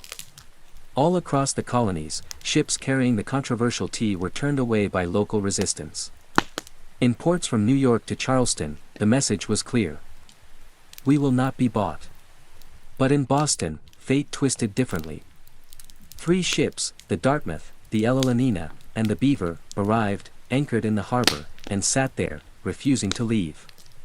Royal officials insisted the tea be unloaded. The colonists refused. A deadlock grew, taut as a drawn bowstring. The tension was unbearable. A single act would break it, and history would never be the same again. As the British tea ship sat stubbornly anchored in Boston Harbor, the city itself transformed into a powder keg. Every day that passed without resolution tightened the tension. Boston wasn't just resisting. It was preparing for a fight. In taverns, churches, and public squares, angry colonists debated what to do. The Sons of Liberty, led by fiery voices like Samuel Adams, John Hancock, and Paul Revere, moved swiftly to organize resistance. They posted public notices calling on citizens to boycott British tea and held raucous meetings that swelled with farmers, artisans, and merchants alike. Each gathering added fuel to the fire. The Old South Meeting House became the nerve center of the resistance. Thousands crammed into the wooden hall, their breath fogging the air, their voices rising in defiance. Here, resolutions were passed, speeches were made, and tempers boiled. Each vote against the unloading of tea was another hammer blow against British authority. But while the people of Boston stood united, the clock was ticking. British law demanded that imported goods like tea be unloaded and the tax paid within 20 days. If the ships remained after the deadline, customs officials would seize the cargo and the tax would be collected by force. The Sons of Liberty understood that once the tax was paid, even under protest, the principle would be lost. It wasn't just about the tea anymore. It was about whether the colonies would accept being treated as subjects without rights or whether they would stand and fight for their future. Meanwhile, the royal governor of Massachusetts, Thomas Hutchinson, dug in his heels. He refused to let the tea ships leave without unloading their cargo, demanding that the law be obeyed. Colonial outrage be damned. To him, backing down meant admitting that mobs, not monarchs, ruled the colonies. Boston's standoff became a spectacle. Every man, woman, and child knew that something was coming. You could feel it in the air, that cold, sharp sense before a storm when the world holds its breath. All it would take was one spark to ignite an explosion. And somewhere among the crowded streets and crowded hearts of Boston, a decision was quietly taking shape. A plan that would echo across oceans and empires. December 16, 1773 dawned gray and cold over Boston, a city balanced on the edge of history. For nearly 3 weeks, the tea ships had sat in the harbor like ticking bombs. Now the final deadline had arrived. According to British law, the tea had to be unloaded and the tax paid within 20 days of a ship's arrival. If it wasn't, customs officials could seize the cargo and British troops could be called in to enforce the law. Everyone knew it. Everyone knew what was at stake. If the tea came ashore, the principle was lost. If the colonists allowed it, even once their claim to rights and liberty would unravel. That morning, thousands of Bostonians and nearby colonists packed into the Old South Meeting House, the largest building in town. Some had walked miles through the icy countryside to be there. The meeting was so packed that men spilled out into the streets, straining to hear the fiery speeches echoing through the halls. Samuel Adams, the iron voice of rebellion, presided over the gathering. Speaker after speaker rose to denounce the Tea Act, to cry out against tyranny, to urge immediate action. But even among the defiants, uncertainty hung heavy. What could be done without sparking outright war? How could they stop the tea without opening the floodgates to brutal retaliation? As the afternoon wore on, riders galloped in with grim news. Governor Thomas Hutchinson remained unmoved. The ships would not be allowed to leave without unloading. The tea would be seized, the tax collected, the king's law enforced. The crowd buzzed with fury. The walls of the meeting house seemed to shudder with the force of it. Yet Samuel Adams stood calmly and spoke the words that signaled the end of debate. This meeting can do nothing more to save the country. A simple sentence. But everyone knew what it meant. There would be no more petitions, no more compromises. Action would be taken. Outside, a war whoop cut through the gathering gloom. The signal. Men disguised themselves quickly, smearing soot on their faces, donning blankets and feathers in crude imitation of Mohawk warriors. It wasn't about fooling anyone. It was about creating a symbol, a message no one could mistake. The deadline had passed. Boston would answer, not with words, but with defiance. As twilight deepened over Boston on December 16, 1773, the quiet streets began to stir. Figures moved through the shadows.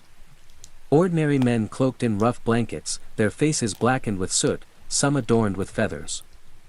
They weren't trying to fool anyone into believing they were real Mohawks. Their disguise was symbolic, an act of shedding their old identities, of taking a stand as something new, something fierce. By the dozens, they made their way to Griffin's Wharf, where the 3 tea ships, the Dartmouth, the Eleanor, and the Beaver, lay anchored. The harbor water churned cold and dark beneath them, thick with the sharp bite of winter air. There was no shouting, no drunken chaos. This was not a riot. It was a mission carried out with calm, ruthless precision. Armed with hatchets and clubs, the disguised colonists swarmed the ships, overwhelming the few crew members still aboard. No harm came to the sailors. They were pushed aside, watched in silence as the operation began. Men split open the wooden chests with practiced blows, the fragrant smell of fresh tea spilling into the cold night air. Others heaved the crates overboard, their heavy splashes echoing across the still waters of the harbor. Chest after chest, 342 in total, was broken and dumped until the black water swirled with thousands of pounds of tea leaves. Spectators watched from the wharf, silent, Ed. British guards stationed nearby made no move to intervene. Whether from confusion, sympathy, or fear of escalating violence remains unclear. Some accounts suggest that even among British loyalists, there was an understanding. Something had shifted, and there would be no stopping it tonight. The discipline was extraordinary. No cargo was stolen. No one raided the ships for valuables. Only the tea, the hated symbol of British oppression, was targeted. In a town where hunger and hardship were daily realities, the men could have easily turned the protest into an excuse for looting. They did not. When it was over, the harbor resembled a great swirling cauldron filled with torn chests and soaking tea leaves. The smell of the sea mixed with the sharp tang of smashed tea, filling the night air with a strange bittersweet scent. The work was done.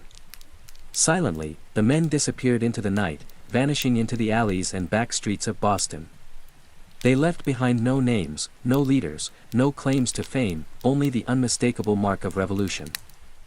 As the last broken crates bobbed in the dark water, Boston stood still, almost holding its breath.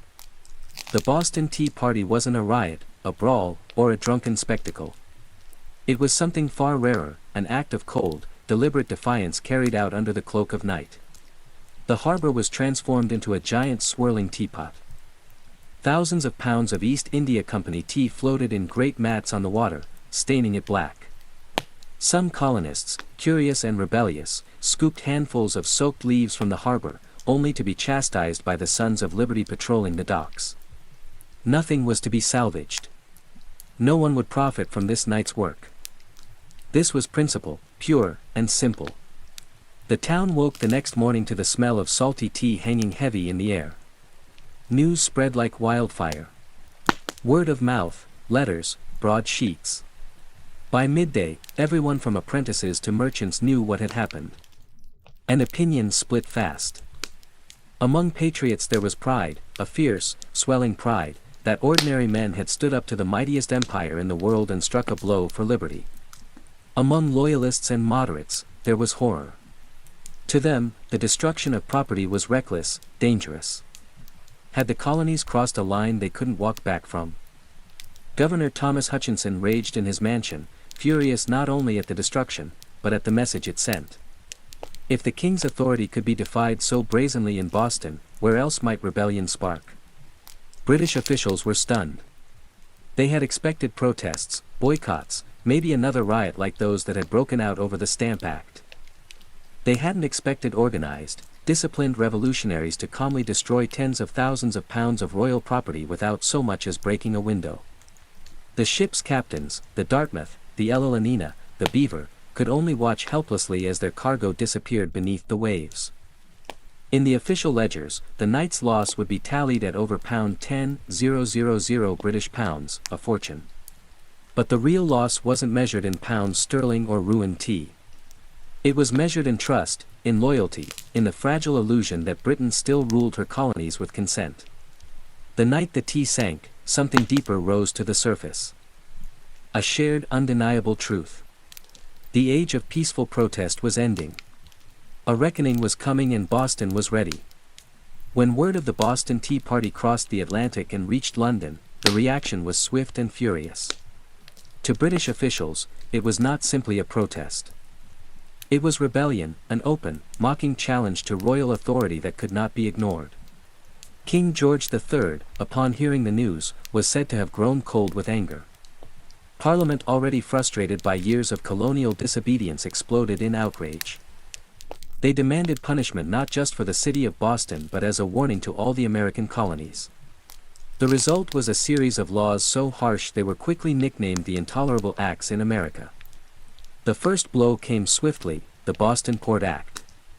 In one brutal stroke, Parliament ordered the closure of Boston's bustling harbor.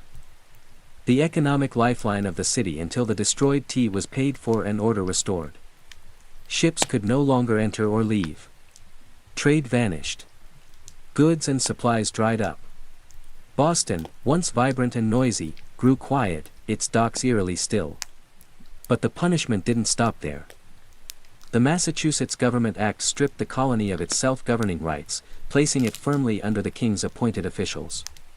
The Administration of Justice Act allowed royal officials accused of crimes to be tried back in Britain. A clear message that British authorities were untouchable.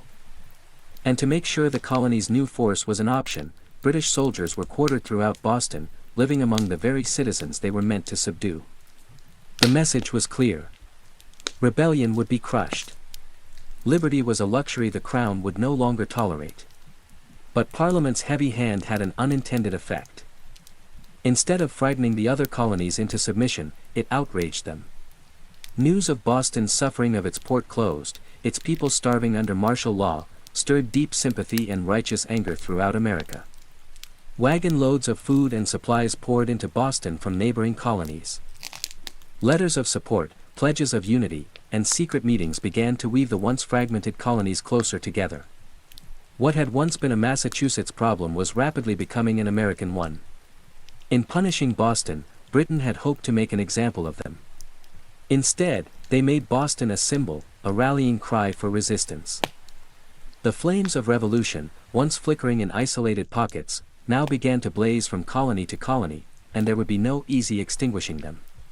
The punishment of Boston sent shock waves far beyond the rocky shores of Massachusetts. Across the 13 colonies, outrage turned into something far more dangerous for Britain. Unity. For years, the colonies had acted like distant cousins, bickering and competing, separated by geography, religion, and trade rivalries. But when Parliament slammed Boston's harbor shut and stripped Massachusetts of its self-governance, Americans across the continent realized if it could happen to Boston, it could happen to anyone. From Virginia to Pennsylvania, South Carolina to New Hampshire, the response was swift. Colonists sent wagons full of food, supplies, and letters of solidarity to the suffering people of Boston. Town meetings buzzed with anger. Newspaper printers worked day and night to spread the news. The fight was no longer Boston's alone. It was everyone's. And so, in September 1774, something unprecedented happened. The First Continental Congress convened in Philadelphia. For the first time, representatives from 12 of the 13 colonies gathered under one roof to discuss a unified response. Men like George Washington, Patrick Henry, John Adams, and Samuel Adams, once merely regional figures, now stood together as architects of a movement that was growing larger by the day. Their goal, at least officially, was not yet full independence. Most still hoped for reconciliation, for a return to the old relationship of mutual respect under the British Crown, but beneath the polite debates and carefully worded petitions, a deeper understanding was taking root. The colonies could no longer afford to stand separately. At the Congress, they agreed to a sweeping boycott of British goods. They pledged mutual support in the face of further British aggression. And they made it clear any attack on one colony would be considered an attack on all. In taverns and meeting houses across the continent, ordinary people began using words that had once been whispered only in private. Unity, resistance, liberty. In bringing the hammer down on Boston, Britain had imagined it would crush rebellion. Instead, it had welded the colonies together into something far more dangerous. A people who, despite their differences, were beginning to think of themselves not as scattered provinces, but as Americans. The winds of revolution were no longer just stirring. They were gathering into a storm. And it was too late for Britain to stop it. The night the tea sank into Boston Harbor, it wasn't just crates that were destroyed. It was the illusion that the American colonies could remain loyal subjects forever. The Boston Tea Party lit a spark that no king, no army, no distant parliament could ever snuff out. In the months that followed, that spark caught fire across the colonies. What had once been protests, boycotts, and polite petitions hardened into open resistance. Town militias began drilling openly, storehouses filled with powder and shot. Men who had once toasted King George III in taverns now whispered about revolution under the same roofs. Boston became a symbol of sacrifice, battered but unbowed. The more Britain tried to tighten its grip, the more the colonies slipped through its fingers. Every ship that sailed past the closed, silent harbor of Boston was a silent reminder that tyranny had met its match in American defiance.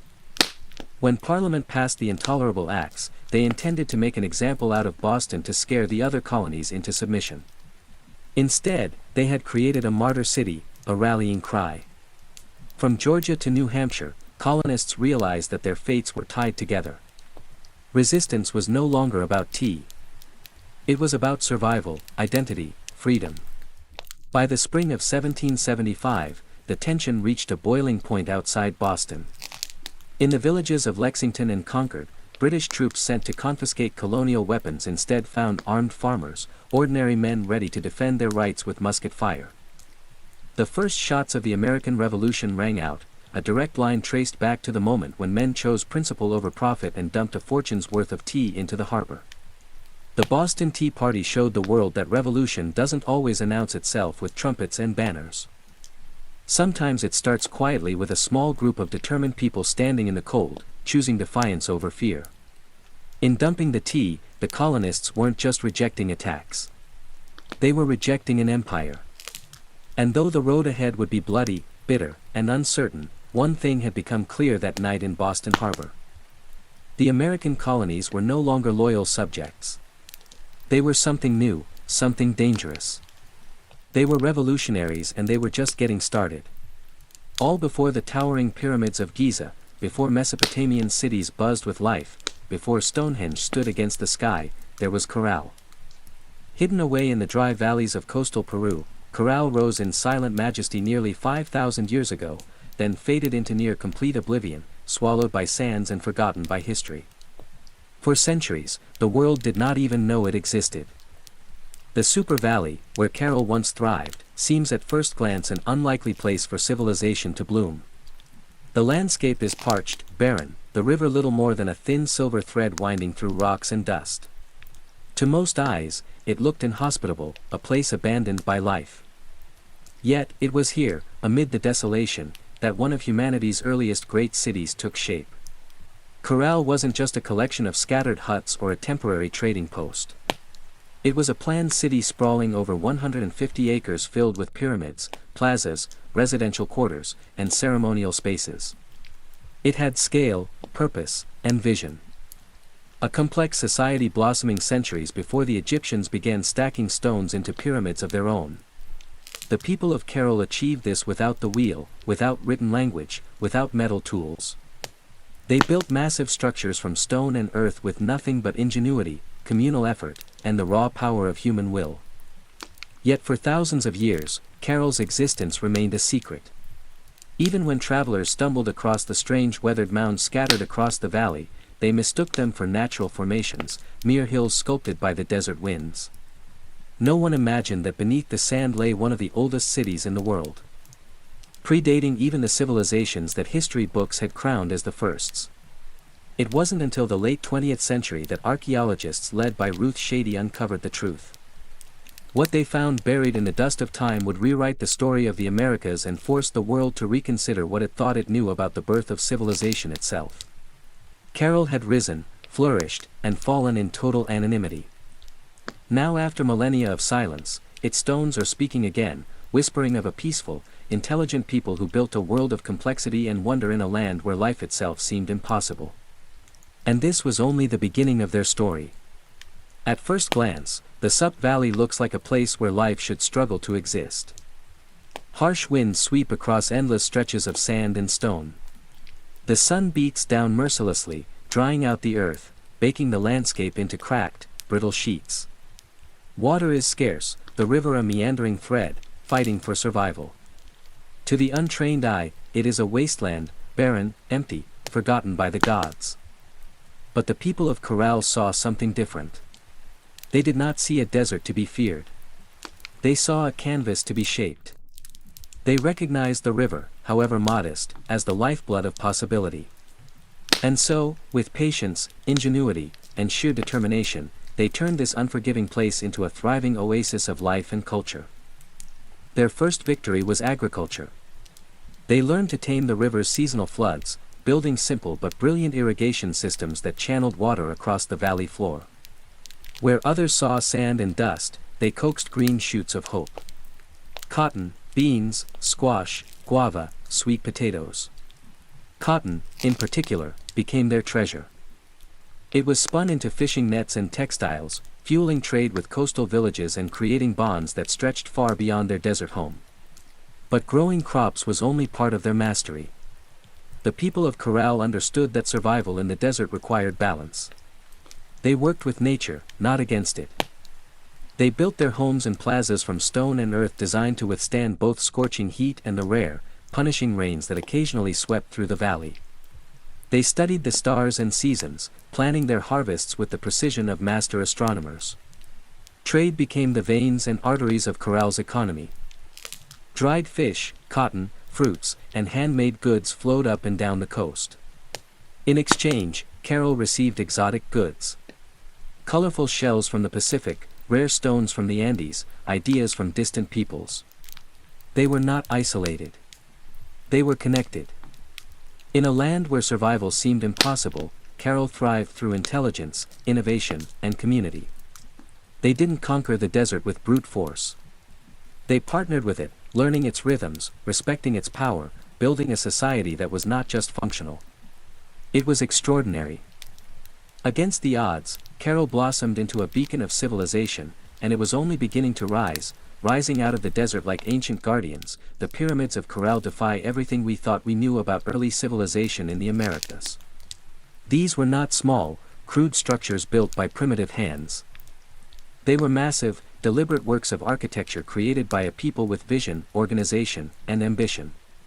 The centerpiece of the city was the Pyramid Mayor, the largest of Corral's monumental structures. It stretched more than 450 feet in length and towered nearly 60 feet above the desert floor. A feat of engineering on par with the early wonders of the ancient world. Built from stone, mud, and woven reed bags filled with rocks, the pyramid was designed not just to endure the harsh climate, but to withstand the punishing earthquakes that occasionally rattled the region. And endure it did, standing silent against wind and time for nearly 5 millennia. But the pyramids of Carol were not tombs. Unlike the massive burial complexes of Egypt, Carol's pyramids served a different purpose. They were centers of ceremony, power, and public life. Temples and gathering spaces crowned their summits, accessible by broad, elegant staircases. Fires once burned atop these platforms and rituals were held beneath the endless Peruvian sky. At the foot of the pyramids, vast plazas opened up, sunken and circular, inviting thousands to gather for religious ceremonies, political meetings, and communal celebrations. The very design of Carol's cityscape suggested a society that prized community and order, a people deeply connected to one another and to the cosmos. Around the pyramids, smaller residential complexes fanned out, likely home to priests, administrators, artisans, and farmers. The pyramids themselves seem to have been strategically placed, aligned with celestial events, sunrises, solstices, the cycles of the stars. To the people of Corral, architecture wasn't just practical. It was spiritual, mathematical, cosmic. Walking among the weathered stones today, it's almost impossible not to feel a strange sense of awe. These structures were raised without metal tools, without the wheel, without beasts of burden. Yet, they rose with symmetry, scale, and staggering precision. The Great Pyramids of Corral were not built for vanity, nor for war. They were built to connect earth and sky, community and cosmos, humanity and eternity. And they still whisper across the sands, telling a story that refuses to be forgotten. Among the ruins of Corral, there is something profoundly different, something that sets it apart from so many ancient civilizations. No weapons have been found buried beneath its sands. No defensive walls circle its plazas. No mass graves hint at bloody conquest or internal strife. Unlike the kingdoms that rose and fell through war, Carol was a society built on peace. It's a revelation that defies expectations.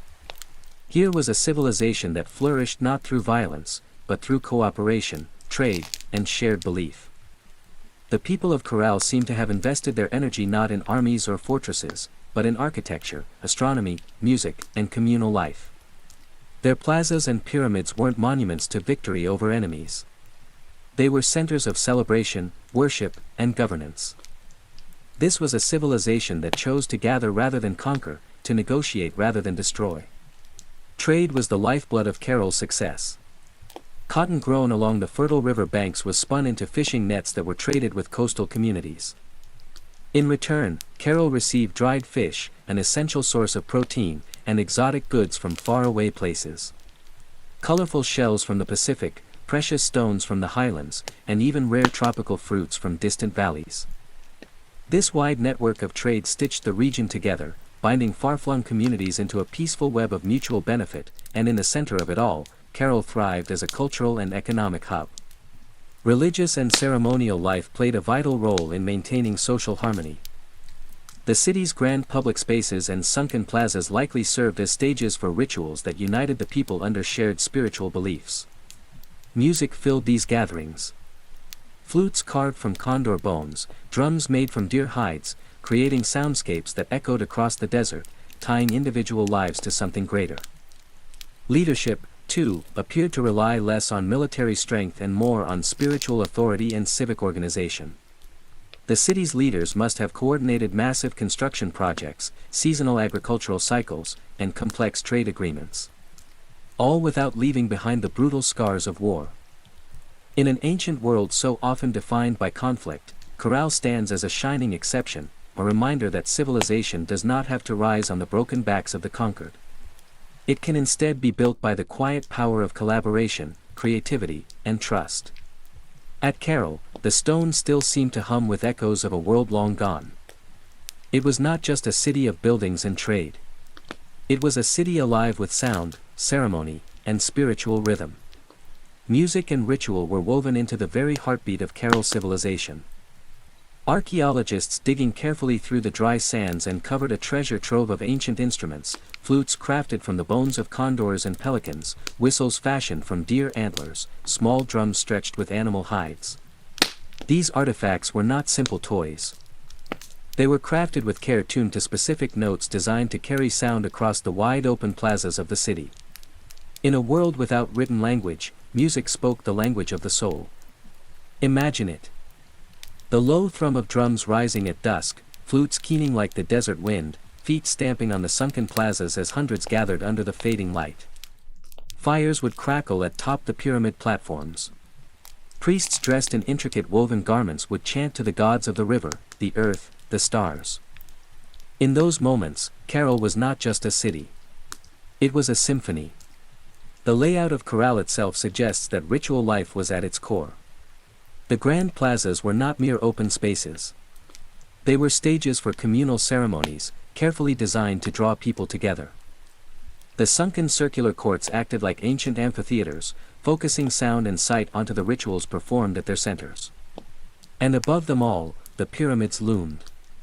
Not as tombs, but as sacred mountains built by human hands, linking the earth to the heavens.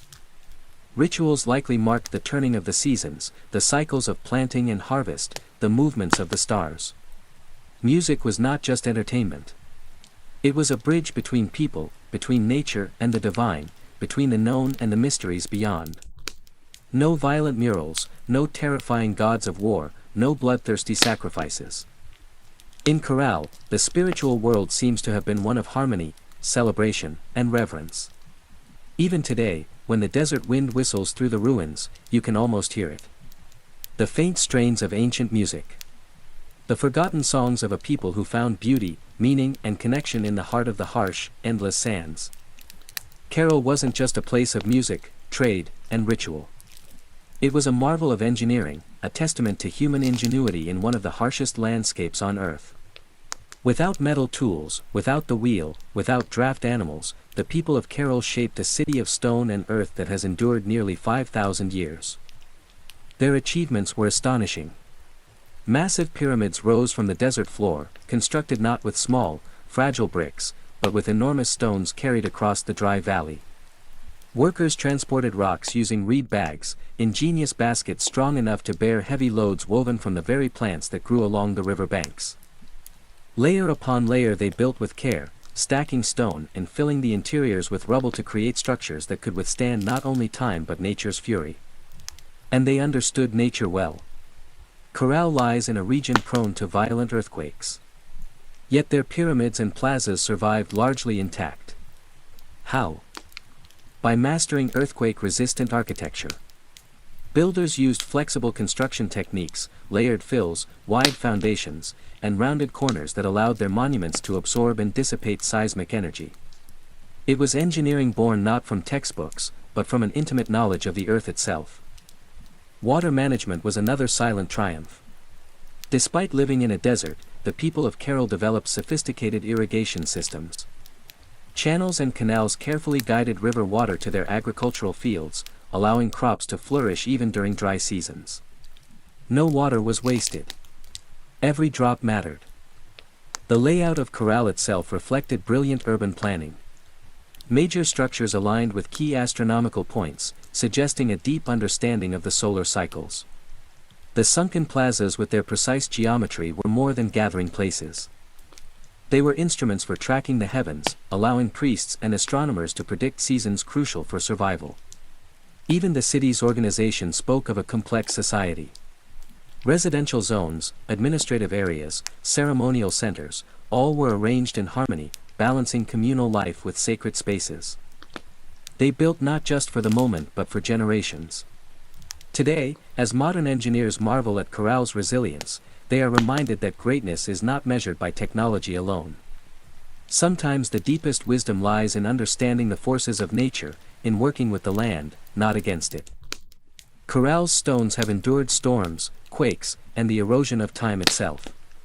They stand as a silent testament to a civilization that engineered their dreams into the desert sands. For centuries, the city of Carroll flourished, a beacon of peace, music, trade, and architectural mastery in the desert sands. And then, quietly, almost without a trace, it was abandoned. No fires marked its fall. No signs of conquest scar its walls. No mass graves or shattered monuments tell a story of sudden disaster. Instead, Corral simply faded. Its plazas emptied. Its pyramids left to the drifting sands. Its flutes and drums silenced by time. Why did they leave? That question still lingers like a ghost across the Super Valley. Some scholars believe that environmental change struck the final blow. Evidence suggests that a long period of drought may have crippled Corral's agriculture. Without the river's life-giving waters, the fields would have withered. Trade networks dependent on surplus cotton and food would have faltered. The careful balance Corral had maintained with its harsh environment may have finally tipped beyond repair. Other theories point to shifting trade routes. As neighboring cultures grew and new centers of power emerged along the coast and inland, Carroll's influence might have diminished. Perhaps the goods they once supplied, cotton, fish, produce, were no longer enough to sustain their role as a dominant city. Slowly the lifeblood of commerce drained away. Still others whisper of internal decline. Without written records, we can only imagine political struggles, religious upheaval, or simple exhaustion after centuries of growth. Even peaceful societies can fracture under pressure when survival becomes uncertain. Whatever the cause, the departure seems to have been gradual, not sudden. Families likely drifted away one by one, seeking more fertile valleys, stronger rivers, new beginnings. Children who once ran across Corral's plazas grew up telling stories of a lost city behind them. Stories that would eventually fade into legend. The desert reclaimed what humans had built. Winds carried fine sand over stone temples. Flutes lay buried beneath shifting dunes. What had once been a humming, vibrant civilization became a field of silent, sleeping mounds. For nearly 4,000 years, Corral remained hidden, a whisper beneath the sands, waiting. Today, as archaeologists carefully uncover its stones, the question still burns.